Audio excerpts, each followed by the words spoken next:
നമ്മുടെ സൊസൈറ്റി, നമ്മുടെ ഒരു കൾച്ചർ എന്നൊക്കെ പറയുന്നത്, നമ്മുടെ എഡ്യൂക്കേഷൻ സിസ്റ്റം എന്ന് പറയുന്നത് ബേസിക്കലി നമുക്ക് നമ്മുടെ ലവ്, കമ്പാഷൻ, ഒരു പീസ്ഫുൾ സ്റ്റേറ്റ് നമുക്ക് നോർമലി ക്രിയേറ്റ് ചെയ്യാൻ സഹായിക്കുന്ന തരത്തിലുള്ളതല്ല നമ്മുടെ നിലവിലെ സൊസൈറ്റി, എഡ്യൂക്കേഷൻ സിസ്റ്റം, കൾച്ചർ എന്നൊക്കെ പറയുന്നത്. ദേ ആർ സംഹൗ ആക്ച്വലി എന്താ പറയുന്ന നമ്മുടെ ആ ഒരു ഇൻഡിവിജ്വൽ ഫ്രീഡത്തിനെ റെസ്ട്രിക്റ്റ് ചെയ്യുന്നു, നമ്മളെ ഒരുപാട് കൺട്രോൾ ചെയ്യുന്നു, നമ്മുടെ ഇമോഷൻസ്, ഫീലിങ്സ്.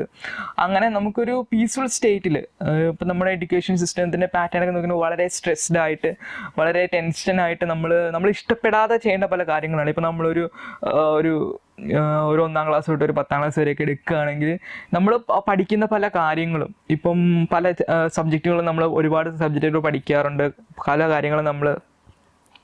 ഒരുപാട് കാര്യങ്ങൾ നമ്മൾ പഠിക്കാറുണ്ട്. പക്ഷെ ഇതൊന്നും നമ്മൾ ഇഷ്ടപ്പെട്ട് പഠിക്കുന്നതല്ല. ഇറ്റ്സ് ലൈക്ക് സംഭവം you are forced to learn something. നമുക്ക്